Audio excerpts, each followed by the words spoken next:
Hola, ¿cómo estás? Este es un video donde te voy a dar todas las bases teóricas de mi tesis o de la propuesta de tesis, que es la importancia de la resignificación del yo en el abordaje de los duelos complicados y las pérdidas significativas en la intervención tanatológica y psicoterapéutica con enfoque humanista. Y bueno, permíteme, voy a compartir para empezar a revisar esta parte teórica, ¿ok? Déjenme mover esto aquí. Muy bien. Bueno, en este curso taller denominado así, que tiene el nombre que les acabo de decir, bueno, lo quise dar de esta manera, obviamente por razones de tiempo, pero también para que lo tengan ustedes como base y revisen si esta base teórica les da bastante sustento como para considerar importante esta resignificación del yo. Ya tuvieron la experiencia de vivir una herramienta que es precisamente para eso, para trabajar una parte de el resignificar el yo de la persona.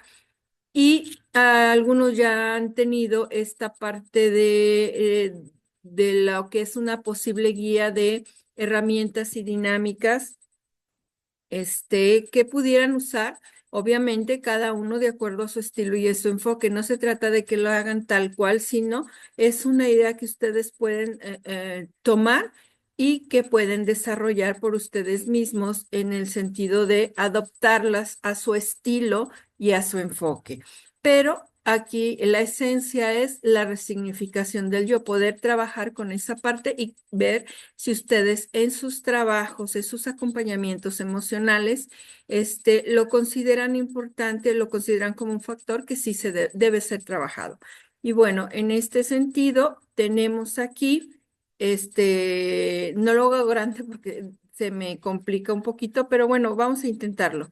Lo voy a hacer grande para poder, explicarles. A ver, listo, ok. Dice... Bueno, es la entrada, la portada, y dice cuál es permítame, el propósito de este curso taller. Bueno, el propósito de este curso taller es comprender y aceptar la importancia en el trabajo de intervención tanatológica y terapéutica que dirija la resignificación del yo como un factor necesario en el abordaje del duelo complicado y las pérdidas significativas. Le estoy dando estas siglas porque básicamente eso es el duelo complicado y las pérdidas significativas, DCYPS, ¿ok? Y no me va a jalar, voy a tener que hacerlo chiquito como estábamos al principio. Denme un momentito, perdón. Se los hago de esta manera para que lo puedan ir revisando ustedes en maneras o en tiempos y que podamos seguir trabajando con esto en de acuerdo a sus tiempos. Bueno, ¿a quién está dirigido? Básicamente está dirigido a especialistas en el cuidado de la salud mental con enfoque humanista, tanto tanatólogos, psicólogos, psicoterapeutas, terapeutas y o acompañantes emocionales. Bueno, el duelo complicado y la pérdida significativa, vamos a estar revisando los conceptos. En este caso, vamos a revisar lo que es de acuerdo a estos autores de Neymeyer, que es un autor que encontré y que le da validez a esta propuesta y este estudio, junto con sus asociados, ellos nos hablan del duelo y del significado. Comentan que las grandes pérdidas, sin embargo, dificultan los esfuerzos por mantener una autonarrativa coherente, ya que las personas significativas de quien dependían nuestras vidas han desaparecido cruelmente, provocando una revisión sustancial de los objetivos de nuestra vida a corto y largo plazo, en la medida en que nuestras vidas deben de ser capaces de conseguir cierto grado de predictibilidad y de mantener la dirección deseada. Eso es lo que opina Neymeyer junto con sus asociados. Y bueno, En cuanto a los duelos complicados, los duelos que se presentan son duelos que surgen de diversas índoles o motivos. Duelos que van desde el duelo por separación, por migración, pérdida material, por la edad adulta, por pérdida de una persona significativa, mascota, diagnóstico de enfermedad, suicidio, etcétera. Sabemos que los duelos complicados surgen donde hay una pérdida significativa, donde además, dependiendo de la índole del mismo, caen en diversas categorías como lo son el duelo anticipado, retrasado, negado, crónico, enmascarado, intensificado, desautorizado, patológico, entre otros. Nosotros, bueno, yo le quise dar esta parte del duelo complicado porque abarca todas estas categorías y todas estas razones, ¿ok? Las pérdidas significativas, el concepto básicamente se catalogan así porque la pérdida que se sufre es de algo o de alguien de una gran relevancia para la persona y por ello están relacionadas con un muy alto grado de afectación por el que atraviesa quien las padece y requiere por ello ser atendidas.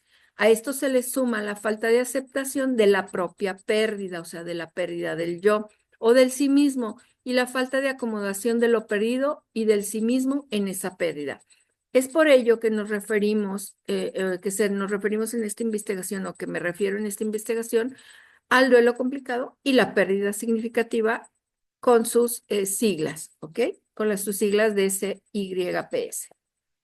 Y bueno, dentro de los conceptos importantes para revisar en este tema es la resignificación y de acuerdo a Sara Calderón, ella nos dice que la resignificación es la capacidad de otorgar un sentido diferente al pasado a partir de una nueva comprensión del presente.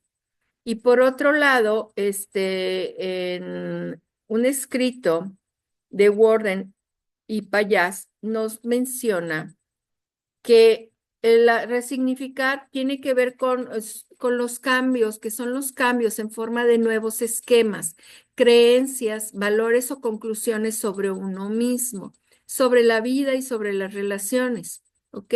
Y se trata, dice, es recolocar a la persona fallecida. Y bueno, el yo o el sí mismo al que nos estamos refiriendo es trabajar para que el yo de la persona doliente no quede de lado. Se trata de despedirse, de cerrar un ciclo, pero de crear nuevos en base al fortalecimiento de su yo, del yo de la persona que está sufriendo, desde una resignificación del sí mismo en la búsqueda de un camino de transformación que lo lleve a realizar la construcción o reconstrucción necesaria que le permita continuar con su crecimiento personal. Y bueno, el estado de arte de la investigación, aquí sí existe poca información sobre un trabajo con todos estos, vamos, parámetros que yo estoy poniendo para resignificar el yo del doliente, para el fortalecimiento del sí mismo, de la persona en el duelo complicado y la pérdida significativa, en la intervención tanatológica y terapéutica con enfoque humanista. Aunque de últimas encontré un par de libros que pueden apoyar esta parte del trabajo, de la resignificación del yo doliente, pero desde diferentes aspectos y con diferentes herramientas. Uno de ellos es el de el yo fragmentado con sobrevivientes del trauma de Janina Fisher y este habla sobre esta resignificación tiene que ver con incluso hasta con la parte corporal, cómo se siente como si se hubiera roto, se hubiera fragmentado literalmente el cuerpo. Entonces, el trabajo de Janina Fisher está involucrado en ese sentido. Sí, de poder reestructurar la persona que se siente dividida en partes.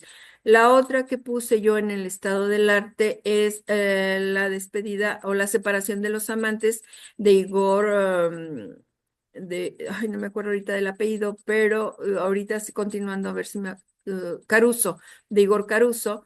Y en ella él propone que es necesario matar al yo construido o co-construido en la relación y esta parte para que pueda la persona que se queda con, que siente esta pérdida de la co-construcción, que pueda poder realizar una nueva co-construcción con otra persona.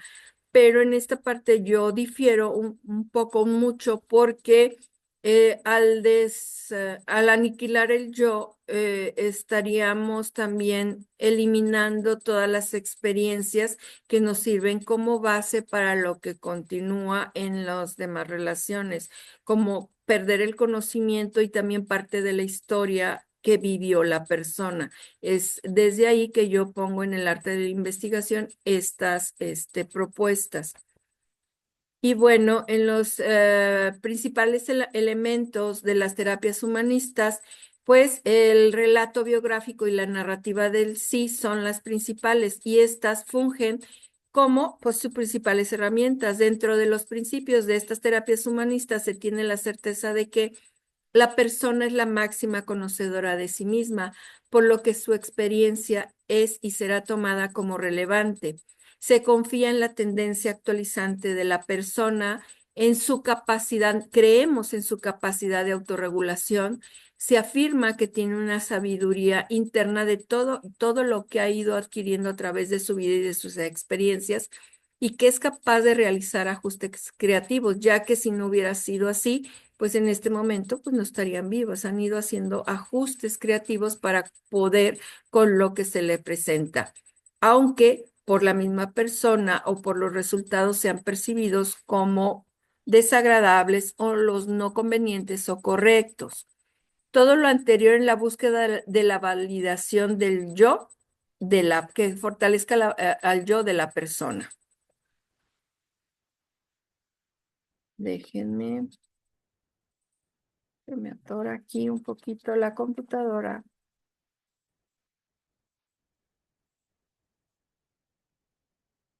Permítanme, es que esta parte, y hasta aquí espero, no sé, también les haré llegar un cuestionario donde ustedes, a partir de lo que yo les estoy proponiendo aquí, ustedes pongan si es para ustedes relevante.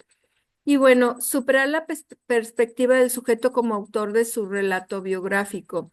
De acuerdo a Alberto Juni en su libro Devenires del Yo, que ese libro es de Claudio Urbano, Alberto Juni es quien le escribió el prólogo, nos dice que el sujeto no solo es un mero productor de una narración de sí, sino que requiere ser interpretado en conexión con las múltiples posiciones subjetivas que deben atenderse para comprender las relaciones entre resignificación identitaria o de la identidad o del yo o del sí mismo e identidades en el curso de la vida, o sea, del yo, del sí mismo, del yo presente con todas las que ya hemos ido recorriendo en el transcurso de nuestra vida.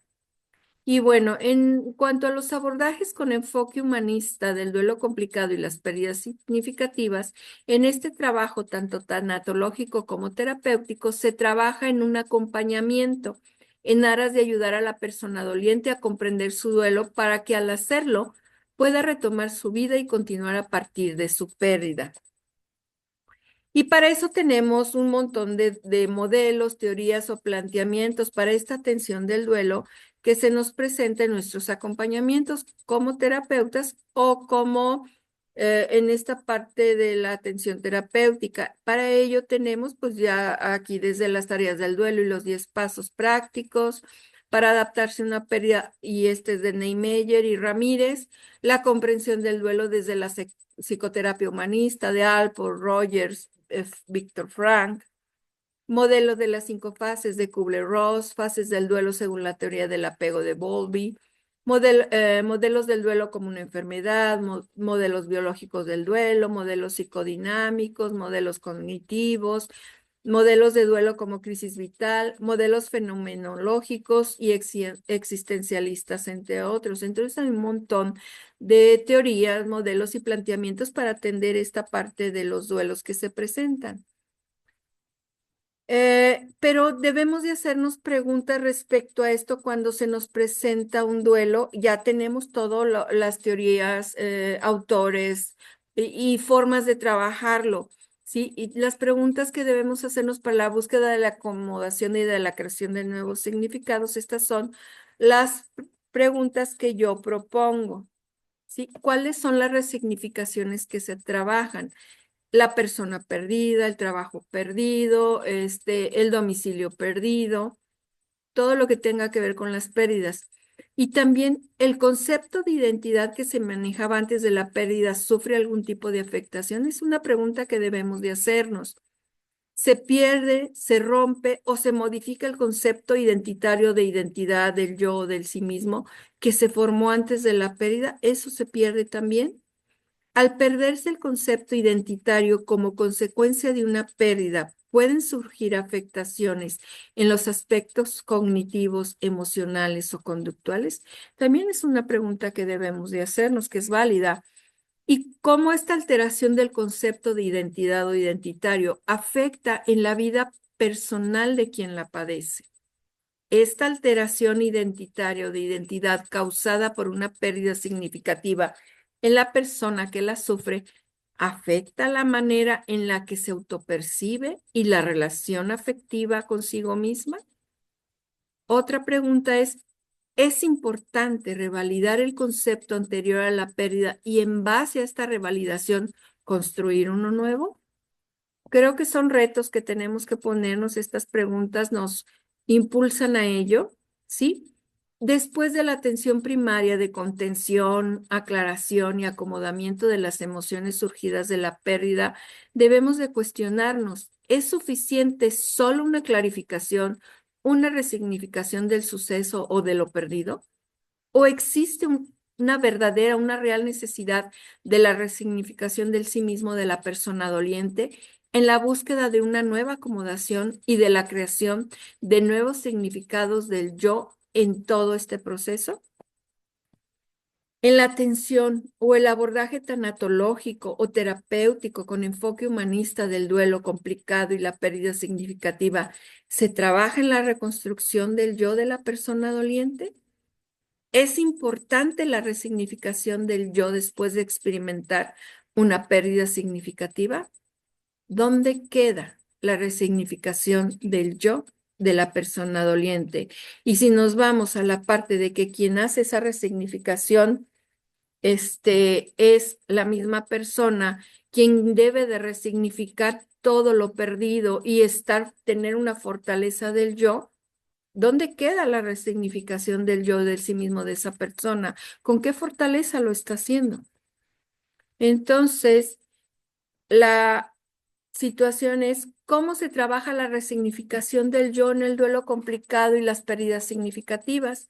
Bueno, pues ustedes ya lo experimentaron y como ya lo revisamos antes, es mediante el relato biográfico y de la narrativa del sí como protagonistas principales de esta resignificación del yo. Ustedes cuando hicieron este ejercicio, ustedes fueron narrando cómo de esa pérdida que ustedes identificaron, cómo la vivieron, cómo estuvieron ustedes con esa pérdida y en ese sentido, ¿cuál fue la sensación, el pensamiento de ustedes en ese proceso? Bueno, Alberto Juni, que ya, como ya dijimos, es el que escribió el prólogo del libro de Claudio Urbano de los devenires del yo. Dice, la reelaboración de las narrativas del sí supone que el sujeto puede otorgar otro signo a lo vivido y en la formulación de su relato biográfico. Y en la formulación de su relato biográfico transforme los significados y los sentidos que enuncia en su posición como autor de su propia existencia vital. O sea que podemos hacer una reelaboración de las narrativas. Ustedes lo hicieron. Ustedes estaban en esta parte viendo la pérdida significativa desde un aspecto.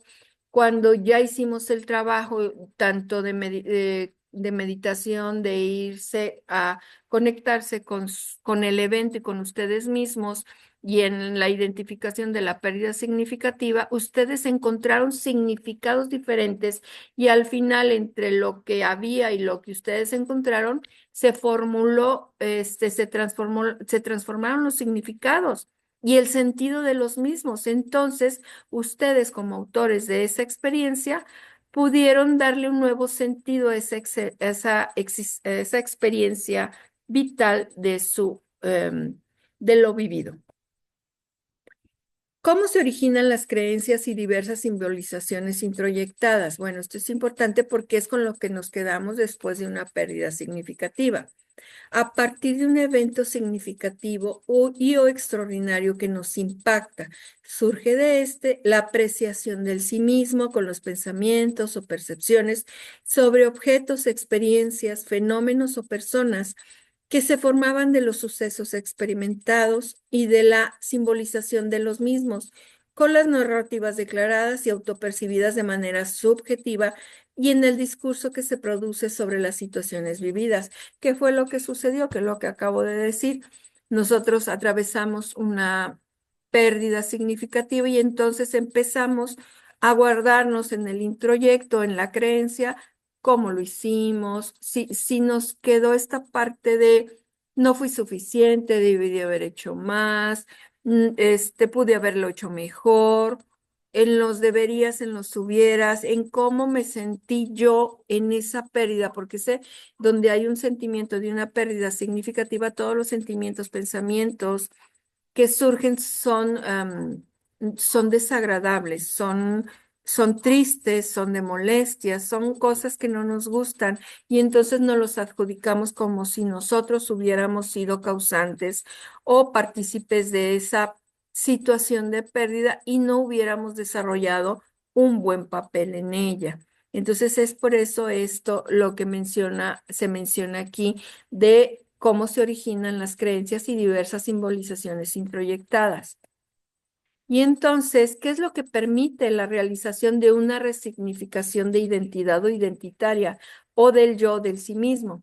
Le permite a la persona conectar la discusión de su sí mismo en el presente, de cómo lo he guardado yo, es que yo debí, es que no hice lo que debí de haber hecho, o no fui suficiente, etcétera, con lo que se encuentra sentado implantado en su conciencia con eventos ya sucedidos, lo que permite que esta conexión dé paso a la incorporación de nuevas emociones y sentimientos que corresponden a las ideas que expresa, tanto en la autopercepción como de aquello lo que lo rodea, en el valor personal que se asigna y asigna sobre todo aquello que le sucede, lo que piensa, de lo que cree, de lo que hace y sucede en su entorno, que fue lo que ustedes hicieron en el ejercicio.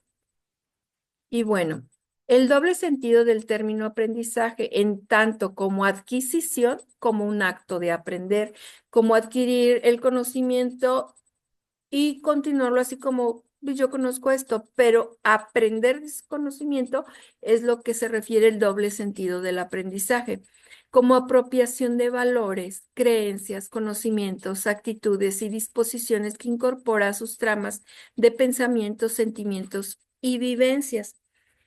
Nos dice Claudio Urbano que sin aprendizaje en ese doble sentido no hay posibilidad de que el sujeto pueda percibir y afrontar los desafíos de la adaptación a sus múltiples transformaciones. Sin aprendizaje, dice, perdón, la vitalidad y la voluntad del sujeto para mantenerse integrado a lo colectivo, ni sostener el proyecto vital en las circunstancias que pone el trabajo de vivir. Si la persona ha creído desde su pérdida significativa que él no fue suficiente, que el rol que él manejó y la creencia de sí mismo en esa pérdida son contrarias a lo que se esperaba o lo que él esperaba de sí mismo, o los demás esperaban de él, entonces no hay un aprendizaje y no puede aplicar lo que aprendió porque está ciclado en el no ser suficiente, en el rol negativo, en la experiencia negativa del suceso. Y él como causante de esa situación de experiencia negativa. Entonces, sin aprendizaje, nos dice Claudio Urbano, no hay posibilidad de transmutar la vivencia en experiencia. Y está en conocimiento de sí, perdón, no hay posibilidad de apropiarse de nuevos signos o símbolos para poder resignificarse. No hay posibilidades de adquirir herramientas y lenguajes nuevos que permitan nuevas formas de representarse. Sin aprendizaje, la constitución subjetiva y el trabajo del yo quedarían atrapados en la repetición y la cristalización en modos de ser, o sea, estar pretéritos, estar en el pasado, como si lo estuviéramos repitiendo una y otra vez, la parte de que vivimos en la sensación desagradable y negativa, ¿sí? Entonces es cuando el aprendizaje se da, se transmuta, que fue lo que ustedes hicieron, entendieron lo que sucedió y entendieron o pudieron ver cómo lo hicieron, desde dónde lo hicieron, qué sí hicieron, en lugar de estar revisando qué no hicieron y quedarse ciclados en lo que no existió, para poder transmutarlo en lo que sí hubo y entonces tener un producto diferente y desde ahí, desde ese nuevo aprendizaje, salir de ese modo de estar pretéritos, de estar atorados en el pasado. Y bueno, las interrogantes que surgen respecto a la ilusión de ser uno mismo, de acuerdo a Niemeyer, él dice que la ilusión de ser uno mismo está formada de proyectos, de sueños, de fantasías y deseos que surgen de la relación y del sentido que se formó o se creó tanto con el objeto, persona, situación u cosa perdida. ¿Qué pasa con ella, con esa relación? ¿Qué pasa con los temas centrales que conforman la historia de vida cuando se ha perdido el sentido? ¿Qué pasa con la pérdida? ¿Qué pasa con la invalidación de la identidad, el sentido de vida, el control de la misma, los aspectos espirituales y religiosos, la justicia divina o el sentido? ¿Qué pasa con eso?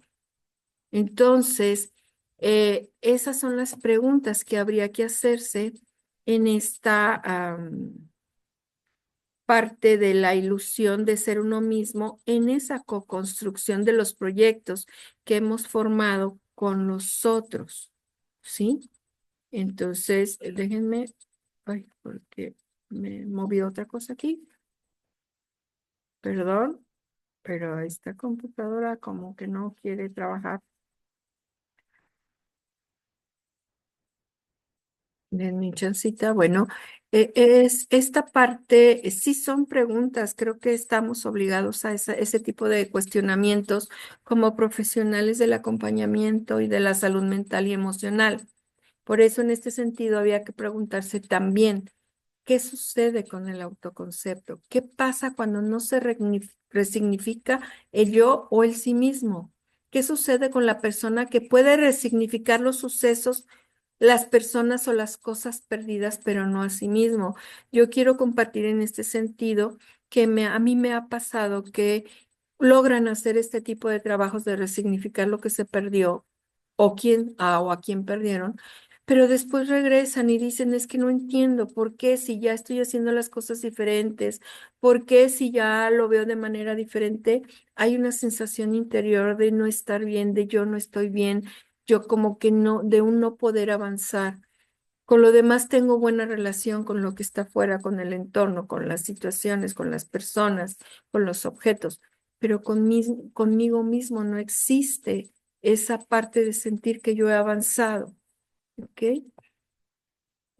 La resignificación, memoria y trabajo de simbolización tiene que ver con, Luis Cancipe nos menciona que la resignificación no constituye el descubrimiento de un evento que se ha olvidado, sino un intento por medio de la interpretación, construcción e historización, que fue lo que ustedes hicieron, de extraer renovada simbolización y comprensión del significado otrora otorgado a ese evento enigmático y ocultado.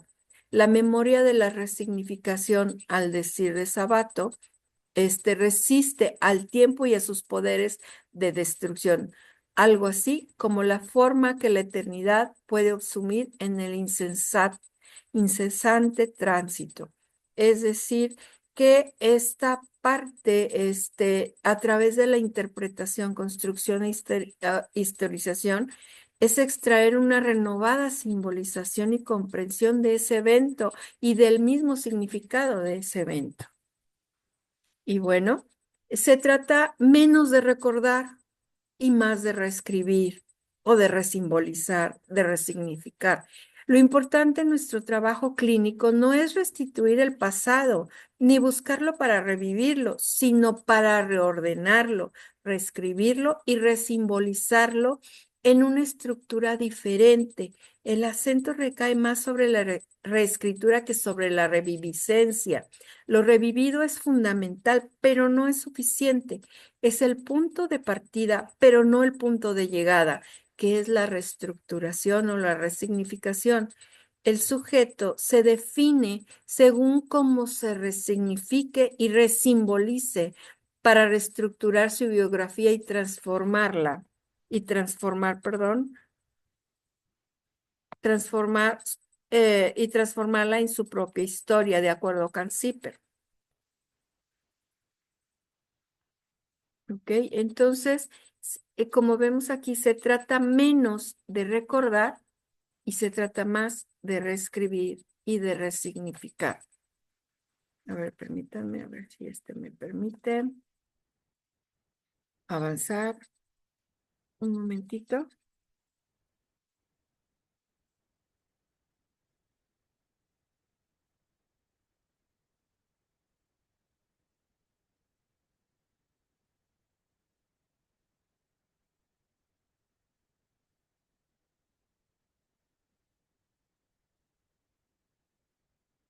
Permítanme.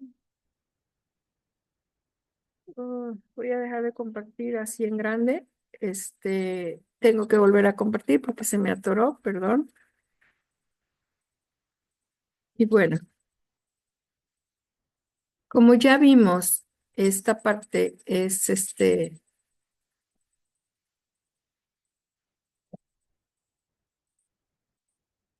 a ver, permítanme.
Y bueno, vamos a continuar.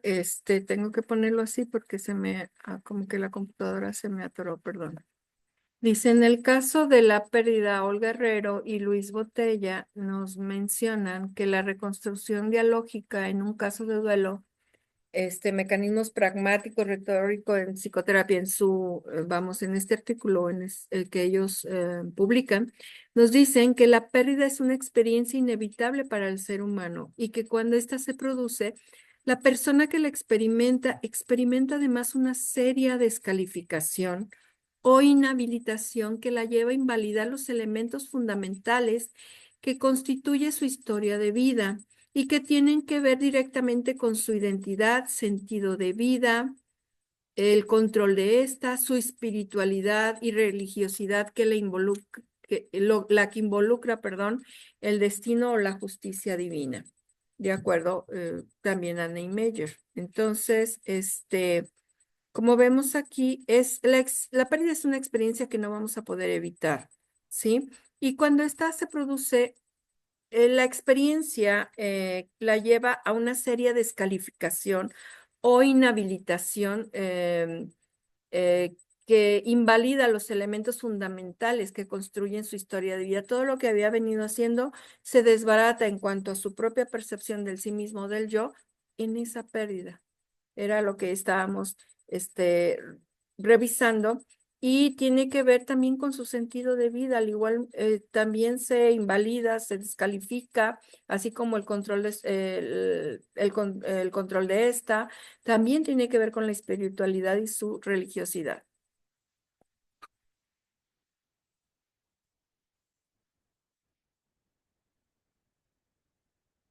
Y bueno, ¿qué sucede tras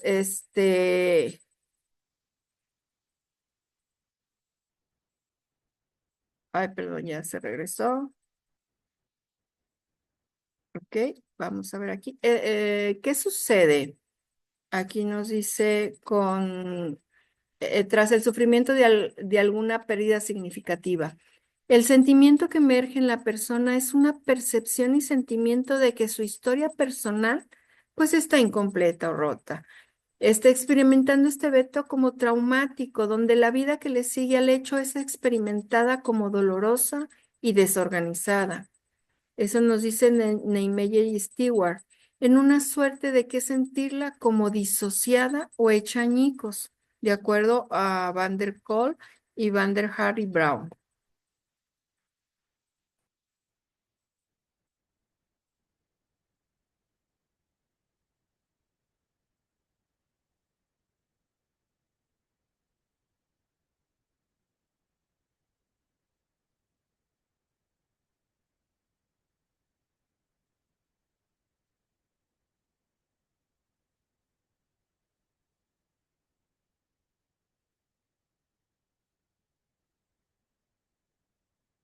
Y bueno, ¿qué sucede? ¿Qué sucede con las respuestas fisiológicas que surgen de la pérdida? Por muy graves que sean estas respuestas, sus efectos devastadores solo se pueden apreciar si se presta el mismo grado de atención por separado a los niveles humanos diferenciados de ruptura y readaptación de la experiencia. Este enfoque más amplio reorienta la atención de los síntomas a su significado, de las reacciones biológicas básicas a las psicológicas más sutiles. Entonces, lo que tenemos aquí, ¿qué sucede con las respuestas fisiológicas que surgen de la pérdida? Aquí nos comenta Neymeyer que dice que por muy graves que sean estas respuestas, los efectos devastadores solamente se van a apreciar si se presta la misma atención, el mismo grado de atención, por separado a los niveles humanos diferenciados, tanto de la ruptura como de la readaptación de la experiencia. ¿Ok? Entonces, tenemos que las reacciones biológicas básicas de lo que son las reacciones biológicas básicas a las psicológicas más sutiles. Siempre va a tener afectación la parte del significado de cómo lo estamos viviendo, de cómo la persona está experimentando esa pérdida, cómo la está viviendo, va a tener impacto en el cuerpo y en la parte psicológica. También nos dice que se puede considerar que los individuos que han sufrido una pérdida intentan afirmar o reconstruir un mundo personal de significados que ha sido puesto a prueba por esa pérdida. ¿Ok? Y bueno,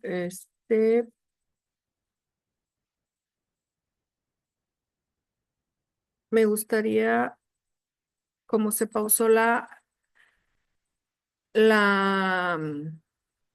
vamos, la proyección donde la clase, no sé si quedó grabado esto, pero se los vuelvo a decir, la pérdida es una experiencia inevitable, no vamos a poder evitar ese tipo de experiencias, para el ser humano, y que esta pérdida se produce cuando se produce en la persona que la experimenta además una seria descalificación o inhabilitación que la lleva a invalidar los elementos fundamentales que constituye su historia de vida y que tiene que ver directamente esta invalidación, esta descalificación con su identidad, con su sentido de vida, con el control de esta vida, o sea, de su propia vida, con su espiritualidad y su religiosidad. Es cuando surgen las preguntas, con donde surgen las recriminaciones, las autorrecriminaciones y también las recriminaciones hacia los demás, hacia Dios, hacia la vida, hacia culpar a los demás, pero también el autoculparse y autolatigarse debido a la experiencia de esa pérdida. Y bueno, vamos a pasar entonces a lo que es la invalidación tras la pérdida. El individuo experimenta una seria invalidación de todos los temas centrales, como lo estaba diciendo ahorita, que conforman su historia de vida y que tienen que ver con aspectos nucleares. Mahoney nos dice cómo la identidad, el sentido de vida, el control sobre la misma y aspectos espirituales y religiosos como la justicia o el destino se ven afectados. Tras esta gran invalidación emergen emociones negativas muy fuertes e intensas, tales como la depresión, la ansiedad, el miedo, la amenaza, la culpa o la vulnerabilidad. Y todo esto lo podemos revisar en el ciclo de reacción disfuncional a un acontecimiento crítico, cuya primera fase es la vulnerabilidad de Botella y Herrero. ¿Ok? Y bueno, el beneficio de dar voz y narrativa al acontecimiento traumático. La terapia debería ayudar a la persona a ser capaz de volver a establecer la perspectiva de porvenir para que el pasado, presente y futuro vuelvan a estar encadenados y de restaurar la continuidad temporal de la propia narrativa, llevando a cabo una revisión reconstructiva o una reconstrucción de aquellos aspectos que quedaron invalidados por la pérdida, que ya lo revisamos: sentido de vida, la parte identitaria, la parte religiosa, la parte espiritual. De este modo, se prepara la ruptura de la coherencia temporal que ésta provocó sobre la historia de vida personal y se ayuda a la persona a posicionarse de un modo distinto frente a la pérdida y su sufrimiento y la vida en general. Y bueno, la ilusión de ser uno mismo, esta se va a quebrar cuando se reconoce que la verdad de lo inconsciente, el deseo solo emerge a través de lo que Freud denominaba las formaciones del inconsciente, lo que son los sueños, los lapsos, los actos fallidos, el síntoma y la transferencia. Entonces, la ilusión de ser uno mismo se va a quebrar ahí cuando reconocemos lo que está inmerso en el inconsciente, que fue la revisión que ustedes hicieron, ¿sí? Y estas dice que Freud emerge a través de los sueños, porque pues, los soñamos, pero también les damos una forma diferente, ¿sí? Y lo que él nos dice a través de sus formaciones. Lo nodal de este conflicto lo constituye de la ilusión del conflicto de la ilusión lo constituye el deseo inconsciente en pos de un objeto perdido, perdiéndose, que emerge desde la prohibición. Entonces, el deseo inconsciente, pues, sí, la parte del inconsciente siempre va a buscar, va a tener ese deseo de encontrar aquello que ya se fue, aquello que se perdió. Y ahí es donde surge la ilusión y se conflictúa con la ilusión de ser uno mismo, mientras tengamos la presencia o la esencia de lo que se ha perdido. Y bueno, esta marca psíquica, la marca psíquica que deja la ilusión de ser uno mismo o la huella amnética, la representación no significante señala la movilidad de la misma en articulaciones y desarticulaciones que organizan la fantasía y síntoma y moldean la subjetividad. Es si yo hubiera hecho esto, porque no lo hice, si él estuviera aquí. Entonces, esta ilusión del sí mismo en esa pérdida. Dice aquí, sin provisión, sin pérdida, sin ausencia, no hay presencia, afirmación, huella o escritura o deseo en busca de lo perdido. No existiría sin la prohibición, sin el no, esta prohibición de no va a ser, no va a estar, ya se fue, ya se perdió, no se notaría la presencia de lo que ya se perdió, ¿sí? Entonces, esta afirmación que queremos hacernos a nosotros mismos en la ilusión de nosotros debimos, no debimos, hicimos, no hicimos, la huella y la escritura que se nos quedó en nosotros, ¿sí? Y ese deseo de buscar aquello que no pudimos hacer, de lo que perdimos y de lo que no pudimos hacer, porque también eso se perdió. Entonces nos dice que la escritura que implica un acontecimiento de experiencia libidinal con otro, donde se juega amor y odio.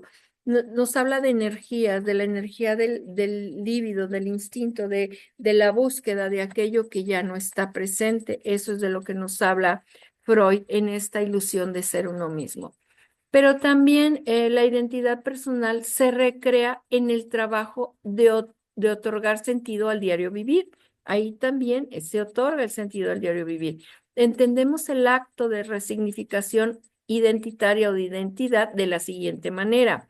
Resignificar supone actualizar las resignificaciones de los esquemas construidos a partir de conceptos individuales que se desacomodan de los lugares de significación e intercambian en la acción comunicativa. Entonces aquí nos dice que resignificar se supone actualizar por las significaciones, todo aquello que construimos de esos esquemas, de los significados que les atribuimos, a partir de los conceptos individuales que se desacomodan con la pérdida significativa. Entonces, esto es intercambiarlo en la acción comunicativa con nosotros mismos de lo que estamos de nuestros propios conceptos que están desacomodados con lo que estamos resignificando, ¿ok?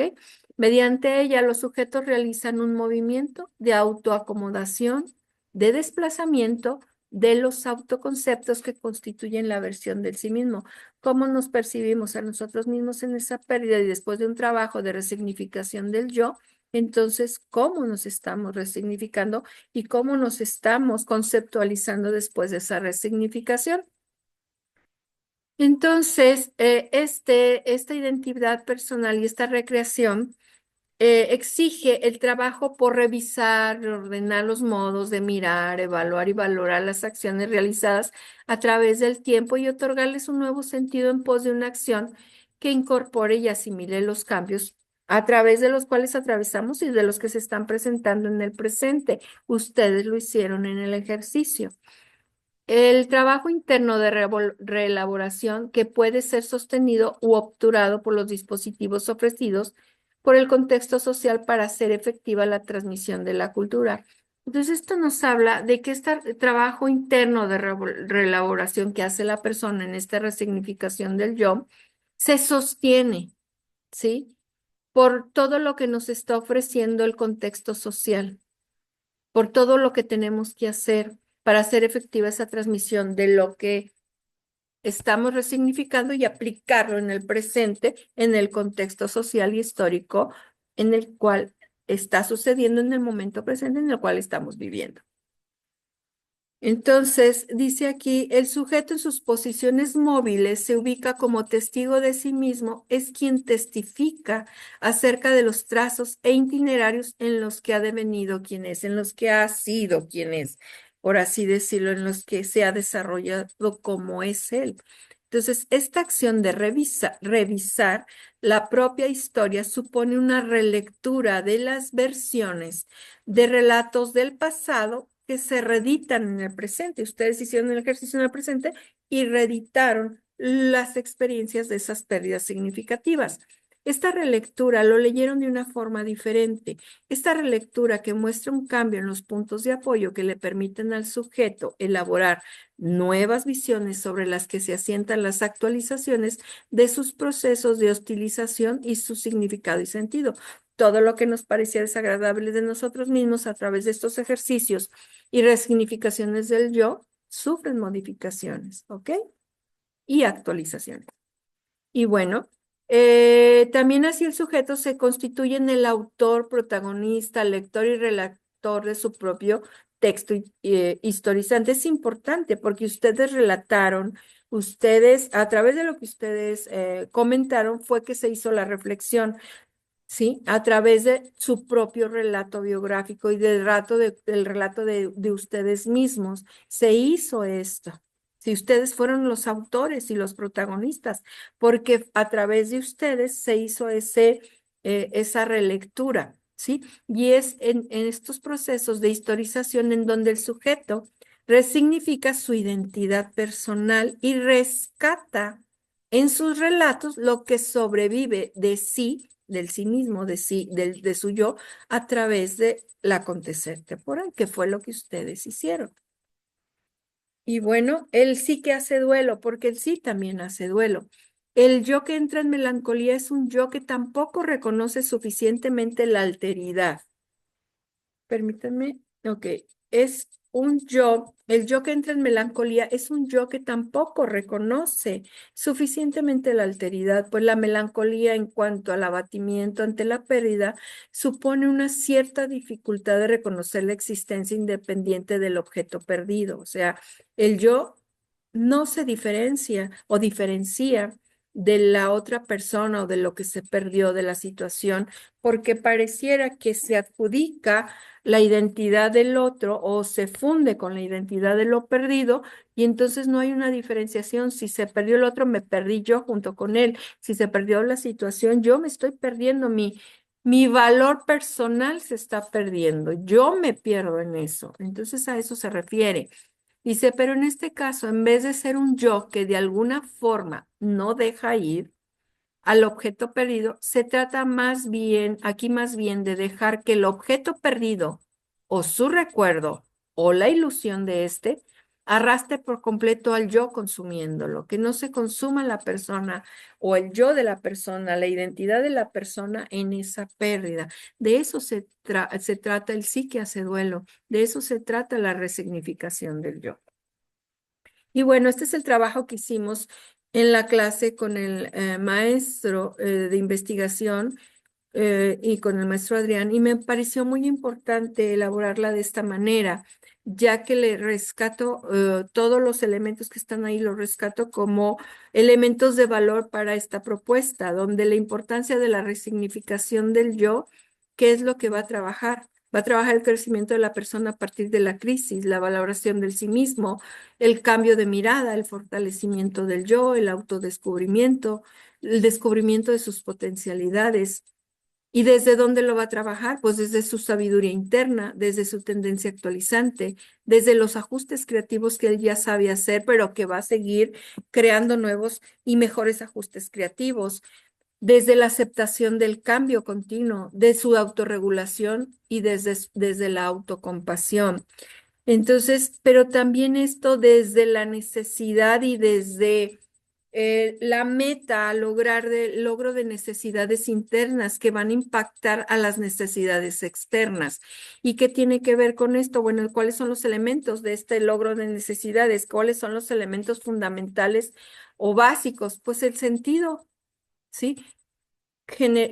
Destruir, en esta, no me gusta mucho la palabra destruir, más bien transformar el sentido de lo que estaba existiendo con esa pérdida significativa, al igual que el significado, ¿sí? Ahí está, lo significativo de lo perdido, de lo que ya se fue, o de la persona que ya se fue. El cómo soltar también esa parte de que nos está impidiendo hacer esa reestructuración, ese yo que nos impide, de esa creencia del yo, de yo no puedo, yo fui inútil, yo no fui suficiente, yo debí. Ese yo es soltar ese yo y soltar también lo que ya se perdió y no en el aras de olvidarlo, sino en aras de fluir con lo que está presente, de sí tenerlo presente, porque a partir de la experiencia con eso que ya se perdió, es que nos vamos construyendo nosotros también en el presente, del desapego, como lo creamos cuando estaba la presencia de lo perdido, y de la deconstrucción de esa co-construcción y de esa construcción para volver a generar una nueva construcción, ¿ok? Y bueno, estos factores a trabajar para lograr la resignificación del yo cubriendo las necesidades internas tienen que ver con el relato biográfico, como ya lo habíamos visto, las narrativas del sí, el soltar, el desapego, la deconstrucción, la construcción, el significado y lo significativo y el sentido. Esto es básicamente lo que se tiene que trabajar para que se logre la resignificación del yo. Y entonces los recursos internos que se movilizan con este trabajo es la autocompasión, la autorregulación, la sabiduría interna, la tendencia actualizante y los ajustes creativos. Aquí viene un poco desglosado el mapa completo que les acabo de presentar. ¿Y cuál es la importancia de la resignificación del yo? ¿Por qué es importante? De acuerdo a esta propuesta. Dice, los beneficios y bondades de la resignificación del yo, pues que va a haber descubrimiento de las potencialidades, que va a haber una valoración distinta del sí mismo y va a haber una verdadera valoración del sí mismo en esos procesos de pérdida, en el antes, durante y después de la pérdida.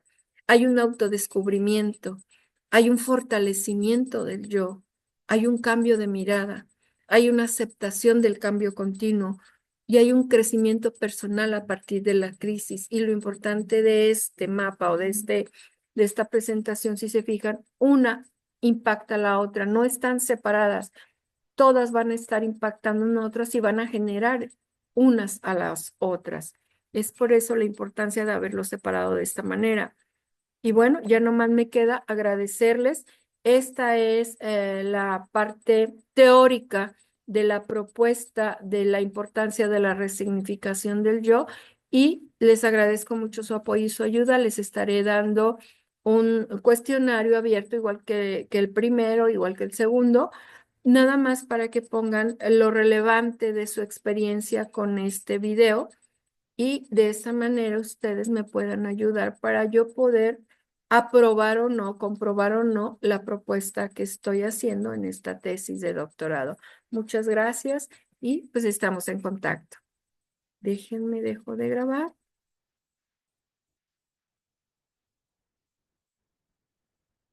Ujú.